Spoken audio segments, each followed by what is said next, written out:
Islamic scholar مفتی محمد یوسف تیبی حفظہ اللہ تعالی، فاضل Medina university. الحمدللہ رب العالمین والصلاة والسلام علی رسولہ الکریم وعلی آلہ وصحبہ اجمعین وبعد۔ آج ہم چھٹا پارہ پڑھ رہے ہیں۔ اس کی پہلی آیت ہے لا يحب اللہ الجہر بالسوء من القول الا من ظلم۔ زبان سے سخت بات کرنا، شکایت بھری بات کرنا، بری بات کرنا جائز نہیں سوائے اس کے کہ جس پر ظلم ہوا ہو۔ مظلوم پر جتنا ظلم ہوا ہے اتنی وہ بات کر سکتا ہے، لیکن اگر وہ صبر کرے تو اس کے لیے زیادہ اچھا ہے۔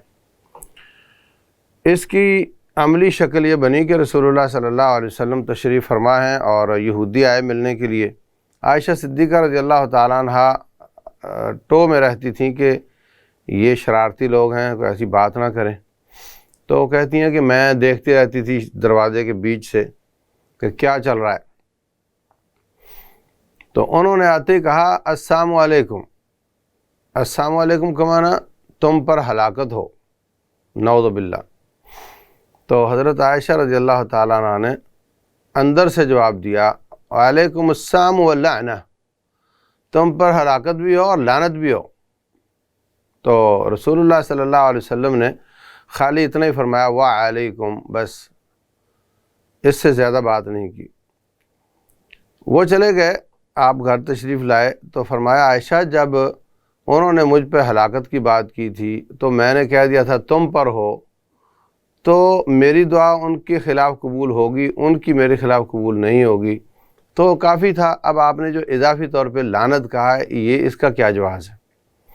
تو اسلام اس قدر تول کر بولنے کا حکم دیتا ہے کہ اگر اس نے سام کہا ہے تو سام کا جواب سام ہے، لعنت نہیں ہے۔ تو یہی بات اس آیت میں ہے کہ جتنا قدر کسی پہ زیادتی ہوئی ہو، ایک نے دوسرے کو تھپڑ مار دیا، دوسرے نے اس کو برا لفظ بول دیا، لیکن اب وہ بولتا ہی چلا جائے۔ ہمارے ہاں جب لڑائی ہوتی ہے تو ہماری گالیاں تو کسی ترازو میں آنے والی ہوتی نہیں۔ شدید قسم کی بدکاری کے الزام، ماں کے ساتھ بدکاری، بہن کے ساتھ بدکاری، جو ماں بہن کی گالیاں ہیں، ان میں ہر ایک پر اس کو مخاطب کو کہا جا رہا ہے کہ تو بہن کے ساتھ بدکار ہے، تو بہن پر بھی الزام ہے اور اس پر بھی الزام ہے۔ دونوں پر تہمت لگانے پر 80 کوڑے یعنی 160 کوڑے لگنے چاہیے ایک ایک گالی پر۔ اتنا شدید جرم ہے یہ، اور ہم تولتے نہیں جب بولتے ہیں۔ کسی نے ایک بات کر دی، اب جناب سٹارٹ ہو گیا، بلکہ ہم تو ہنستے ہنستے بھی گالیاں دے رہے ہوتے ہیں اور جناب مذاق سے بھی بدکاری کی تہمتیں لگا رہے ہوتے ہیں۔ اللہ ہمیں ہدایت دے۔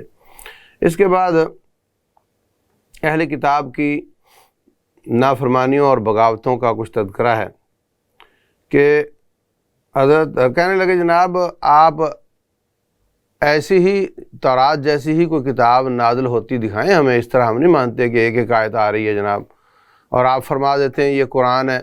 اس طرح نہیں کوئی چھپی چھپائی کتاب آسمان سے اترنی چاہیے۔ اور پھر وہ ان کو نصیحت کی گئی ہے کہ آپ اس طرح کے مطالبے نہ کرو، اور وہ ہفتے والے دن زیادتی کرتے تھے، مطلب یہ کہ ہفتے والے دن ان کو کاروبار سے منع کیا گیا تھا، اور وہ ہفتے والے دن بھی کاروبار کرتے تھے، تو ان کو کہا کہ اس طرح نہ کرو۔ اور اس میں ہمارے لیے نصیحت یہ ہے کہ ہم جمعے والے دن کاروبار کرتے ہیں اور جمعے سے لیٹ ہو جاتے ہیں۔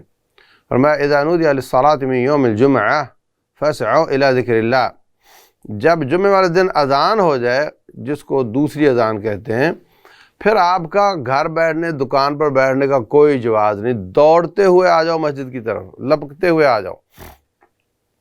وذروا البیع، کاروبار چھوڑ دو۔ اب جو شخص نہیں پہنچتا خطبے کے شروع میں وہ گناہ گار ہے، وہ گناہ گار ہے۔ تو بنی اسرائیل کے لوگ جو ہفتے والے دن کاروبار کرتے تھے، ان کو اللہ تعالیٰ نے بندر بنا دیا تھا۔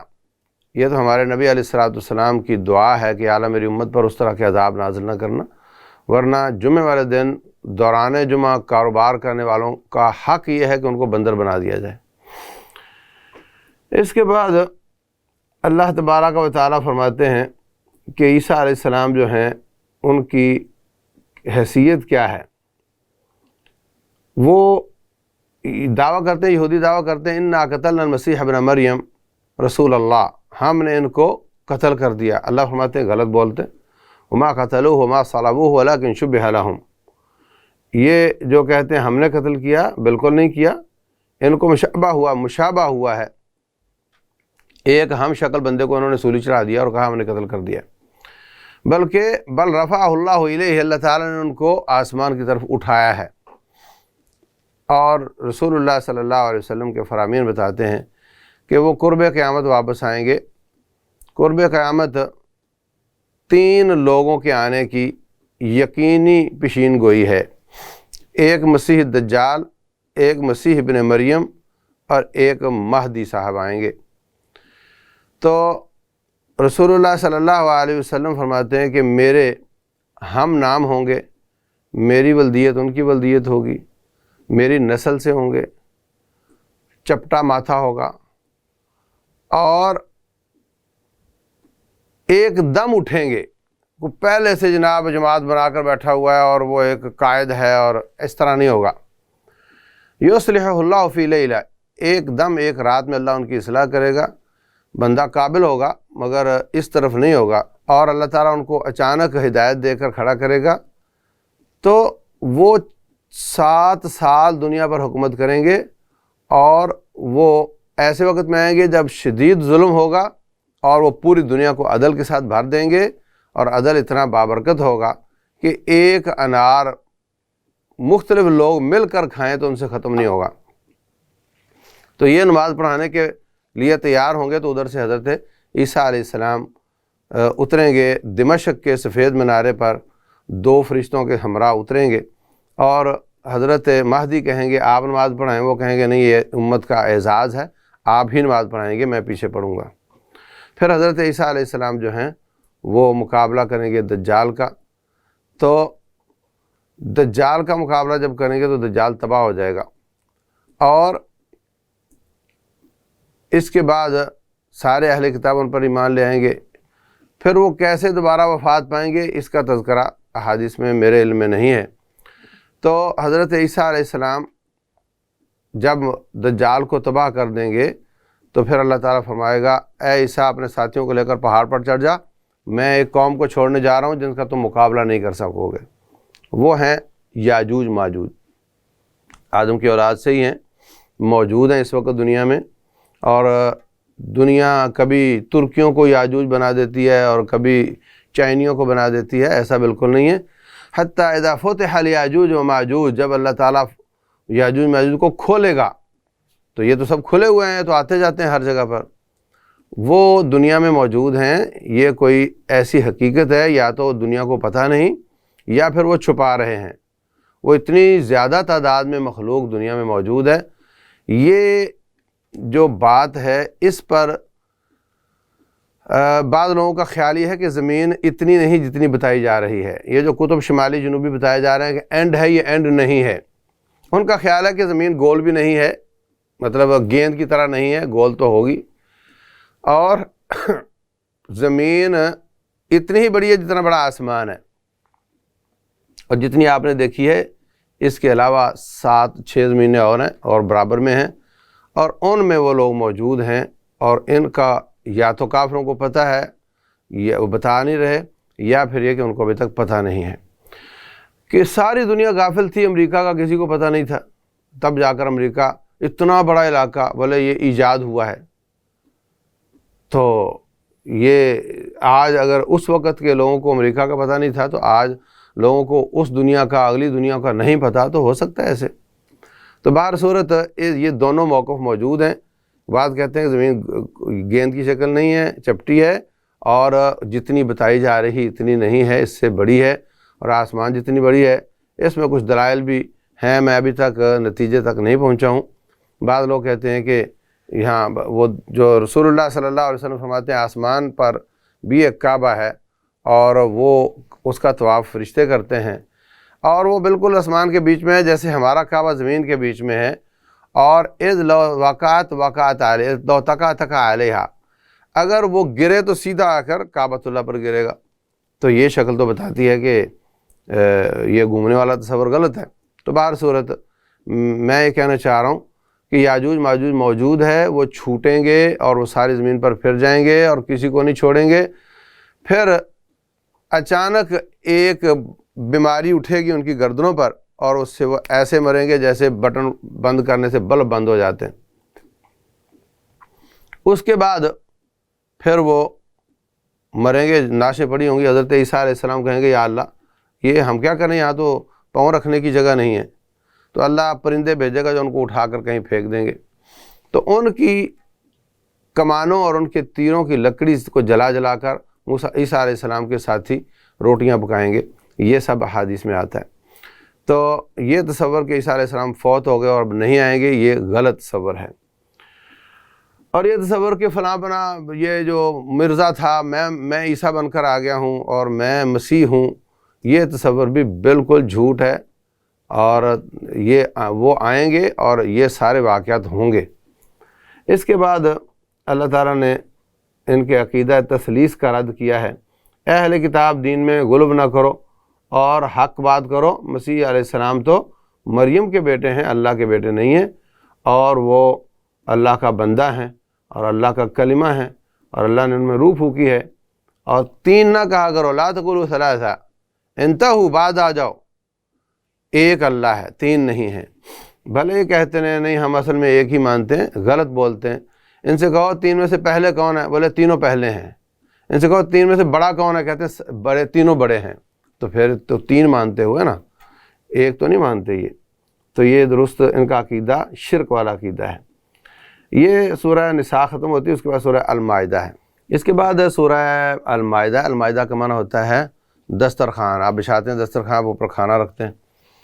تو یہودیوں نے حضرت موسیٰ علیہ السلام سے مطالبہ کیا تھا کہ آپ ایک آسمان سے، جنت سے دسترخوان اترتا نظر آئے، اس میں طرح طرح کے کھانے ہوں، تو پھر ہم آپ کو مانتے ہیں۔ تو اس وجہ سے اس کا نام مائدہ ہے۔ شروع میں اللہ تعالیٰ نے وعدے کی پاسداری، معاہدے کی پاسداری، اس صورت میں زیادہ ہیں ہی معاشرتی مسائل۔ سورہ نساء میں زیادہ آئلی مسائل تھے، اور اس میں معاشرتی معاملات ہیں، عدالتی اور فوجداری احکام اس میں زیادہ بیان ہوئے۔ تو شروع میں فرمایا اوفوا بالعقود، جو کسی سے عقد کیا ہے، معاہدہ کیا ہے، اس کو پورا کیا کرو، مکرا نہ کرو اور غداری نہ کیا کرو۔ اور ایک بہت عظیم قاعدہ بیان کیا، وتعاونوا علی البر والتقوی ولا تعاونوا علی الاثم والعدوان، نیکی اور تقوی کے کاموں میں تعاون کرو، گناہ اور زیادتی کے کاموں میں تعاون نہ کرو۔ یہ قانون ہے۔ مثلا ایک آدمی لیپ ٹاپ ٹھیک کر رہا ہے، کچھ لوگ تو دین پڑھنے کے لیے لیپ ٹاپ استعمال کرتے ہیں، کچھ لوگ اس میں گند دیکھنے کے لیے کرتے ہیں، اور وہ کر رہا ہے، اس کو کیا پتہ اسے نہیں جا کر کیا کرنا ہے۔ تو وہ دونوں طرح کے کام ہیں، اس کا یہ کام جائز ہو جائے گا۔ لیکن اگر اس کو پتہ چل جائے کہ یہ آدمی اسپیشل یہ آیا ہی غلط کاموں کے لیے، استعمال ہی غلط کاموں کے لیے کرتا ہے، تو اس کا وہ اگر ٹھیک کرے گا تو وہ تعاون علی الاثم والعدوان، زیادتی کاموں میں تعاون کر رہا ہوگا۔ آپ کی بس چلتی ہے، اس پہ لوگ بیٹھتے ہیں، کوئی چوری کرنے جا رہا بیٹھ جاتا ہے، کوئی والدہ کو ملنے جا رہا بیٹھ جاتا ہے، کوئی درس دینے جا رہا بیٹھ جاتا ہے، تو آپ کا وہ کام جائز ہے۔ لیکن اگر آپ سے اسپیشل کہا جائے کہ یہ گاڑی اسپیشل فلاں غلط کام کے لیے جا رہی ہے اور وہاں پر ہمیں اسپیشل کروانی ہے، تو پھر وہ آپ کا تعاون غلط کام پر ہو جائے گا، پھر جائز نہیں رہے گا۔ تو تمام کاموں کو اسی پر قیاس کر لیں۔ اس کے بعد آیت نمبر 74 سے 85 تک جانوروں کے حلال حرام ہونے کے بارے میں، کون کون سے جانور حرام ہیں اور کون کون سے حلال ہیں، اور یہ کہ شکار کیسے حلال ہوتا ہے۔ یاد رکھو، ایک ہوتا ہے کہ آپ نے جانور ذبح کیا، گلا کاٹا، سارا خون نکل گیا، خون حرام ہے، بہتا ہوا خون حرام ہے، حرام خون نکل گیا، اب آپ نے وہ جانور استعمال کر لینا ہے، کھا لینا ہے۔ بسم اللہ پڑھی اور ذبح کر دیا۔ دوسری شکل یہ ہے کہ آپ نے تیر مارا، اس کی ٹانگ میں لگا، اس کے کہیں لگ گیا، تو خون پورا نہیں نکلے گا۔ ظاہر سی بات ہے کہ جتنا رگ کٹنے سے نکلتا ہے اتنا ٹانگ سے تو نہیں نکلے گا، تو اس لیے خون پورا نہیں نکلا تو شرط ہے کہ بسم اللہ ضروری ہے۔ اگر ذبح کرتے وقت کوئی بھول گیا ہے، بعد میں بھی پڑھ لیتا ہے، تو اس کا جانور حلال ہے۔ لیکن اگر شکار کرتے وقت بسم اللہ بھول گیا تو اس کا جانور حرام ہے، جائز نہیں ہے۔ اسی طرح اگر آپ نے تیر مارا ہرن کو اور ایک اور کا تیر بھی لگا ہوا تھا، بعد میں مری پائی گئی، تو اب آپ کے لیے حلال نہیں، اس لیے کہ ہو سکتا ہے وہ اس کے تیر سے مری ہو اور اس نے بسم اللہ نہ پڑھی ہو، اور آپ نے پڑھی ہے اور ہو سکتا ہے آپ کے تیر سے وہ نہ مری ہو۔ اس طرح آپ نے جانور کو تیر مارا، وہ پانی میں گر گیا، تو اب وہ بھی جائز نہیں، اس لیے کہ ہو سکتا ہے وہ پانی کی وجہ سے مرا ہو، آپ کے تیر کی وجہ سے نہ مرا ہو۔ تو جس جانور کے روح نکلنے کے ایک سے زیادہ اسباب جمع ہو جائیں اور ان میں ایک سبب آپ کا ہو جس میں آپ نے تکبیر پڑھی تھی، تو وہ جائز نہیں۔ اگر آپ کے تیر سے ہی مرا ہے اور بسم اللہ بھی آپ نے پڑھی تھی، تو پھر وہ اگر مر گیا ہے تو حلال ہے، اور اگر وہ زندہ پایا گیا تو فوراً اس کو ذبح کرنا لازم ہے۔ تو یہ احکام اس کے ہیں۔ کتے کے ذریعے شکار کرنا بھی یہاں ذکر ہوا ہے کہ کتا اگر تعلیم اس کو دی گئی ہے شکار کی تو پھر وہ شکار حلال ہے اور بسم اللہ بھی پڑھی ہو، لیکن اگر آپ کے کتے کے ساتھ کوئی اور کتے شامل ہو گئے جو شکاری نہیں تھے تو بھی وہ جائز نہیں ہے۔ اسی طرح اگر آپ کے کتے نے اس میں سے کچھ کھا لیا ہے، اس کا مطلب یہ شکاری نہیں رہا، اس کی تعلیم کے خلاف ہے کہ وہ خود کھائے، تو وہ بھی حلال نہیں ہے۔ اگر وہ سالم پورے کا پورا لا کر آپ کو دے دیتا ہے تو پھر وہ حلال ہے، اگرچہ اس میں اس کے دانت لگے ہوں، اگرچہ وہ زخمی ہو چکا ہو۔ اسی طرح اہل کتاب کے ساتھ ان کا کھانا، اہل کتاب اس زمانے میں یہ شراب اور خنزیر بالکل نہیں کھاتے تھے، لیکن بعد میں کھانے لگ گئے، تو اہل کتاب کا کھانا اگر وہ حرام خور ہوں تو نہیں کھانا چاہیے، اگر وہ حلال خور ہیں تو ان کا ذبیحہ جائز ہے، ان کا ذبیحہ جائز ہے، کیونکہ وہ اللہ پر ایمان لاتے ہیں، آخرت پر ایمان لاتے ہیں۔ اسی طرح ان کی عورتوں سے شادی بھی جائز ہے، ان کی عورتوں سے شادی جائز ہے، لیکن نمبر 1 آپ کے ایمان کو خطرہ نہ ہو، نمبر 2 آپ کے بچوں کے ایمان کو خطرہ نہ ہو، نمبر 3 آپ اس سے دلی محبت نہ کریں، بیوی والی محبت کریں، ایمان والی نہ کریں۔ تو یہ باریکیاں جو سمجھ سکتا ہے وہ شادی کر لے، لیکن روٹین میں چونکہ عام آدمی ایسا نہیں کر سکتا اور ہم نے برباد ہوتے دیکھے ہیں، وہ آتی ہے ان سے بچے لینے کے لیے، وہ بچے لے کر چلی جاتی ہے اور پھر وہ اس کے قابو نہیں آتی اور بچے آپ کے عیسائی بنا دیتی ہے، تو اس لیے ایسا رسک نہیں لینا چاہیے۔ اس کے بعد اللہ تبارک و تعالیٰ نے وضو اور تیمم کے احکام بیان کیے ہیں۔ یہ آیت نمبر 20 سے 26 جہاد اور بنی اسرائیل کے احکام بیان ہوئے ہیں، لیکن میں دوبارہ بتا دیتا ہوں، اگر آپ کا پر غسل واجب ہے یا آپ پر وضو واجب ہے اور پانی استعمال کرنے کے آپ لائق نہیں ہیں تو بسم اللہ پڑھ کر مٹی پر ہاتھ ماریں، منہ پر پھر الٹا ہاتھ سیدھے کی پشت پر، سیدھا الٹے کی پشت پر، جو آپ کا تیمم ہو گیا۔ اب آپ کا غسل واجب تھا یا وضو واجب تھا، آپ نماز پڑھ سکتے ہیں، لیکن یہ مجبوری پر ہے، اگر پانی مل گیا اور آپ استعمال کے لائق ہو گئے تو پھر آپ کا تیمم باقی نہیں رہے گا۔ اس دوران جو نمازیں آپ نے پڑھی ہیں وہ جائز ہیں، لیکن جب پانی آ گیا اس کے بعد کوئی نماز تیمم کے ساتھ جائز نہیں۔ اس کے بعد بنی اسرائیل کے بارے میں کہ جب ان کو ان کے نبی نے کہا کہ چلو اس بستی میں دشمن ہیں، لڑائی کریں ان کے ساتھ، تو کہنے لگے جناب ہم تو نہیں جاتے، یہ تو بڑے بڑے قد والے بڑے بڑے لوگ ہیں، ان فیہا قوما جبارین وَإِنَّا لَن نَدْخُلَهَا حَتَّى يَخْرُجُوا مِنْهَا، پہلے یہ نکلیں پھر ہم داخل ہوں گے۔ نبی کہنے لگے بعد آ جاؤ، اللہ کا حکم مانو، جاؤ، آپ جاؤ گے اللہ آپ کی مدد کرے گا۔ کہنے لگے نا جناب، اذهب انت وربك فقاتلا انا هاهنا قاعدون، جاؤ جا کر کے آپ اور آپ کا رب لڑائی کرو، ہم یہاں بیٹھے تماشائی دیکھتے ہیں، جب علاقہ کلیئر ہو جائے گا تو بتا دینا، پھر ہم چلے جائیں گے۔ تو یہ توہین ہے انبیاء کی، ان کا شیوا توہین تو چھوٹی بات ہے، یہ تو انبیاء کو قتل کرتے رہے ہیں۔ خود رسول اللہ صلی اللہ علیہ وسلم کو ان ظالموں نے شہید کیا ہے، ان کی دی ہوئی زہر کے اثر سے وہ دنیا سے گئے ہیں۔ جب بدر کا واقعہ ہوا تو رسول اللہ صلی اللہ علیہ وسلم نے فرمایا ساتھیوں کیا کرنا چاہیے، ہم تو چھوٹے قافلے کے لیے آئے تھے، اب تو وہ 1000 لے کر آ رہے ہیں، کیا کرنا چاہیے؟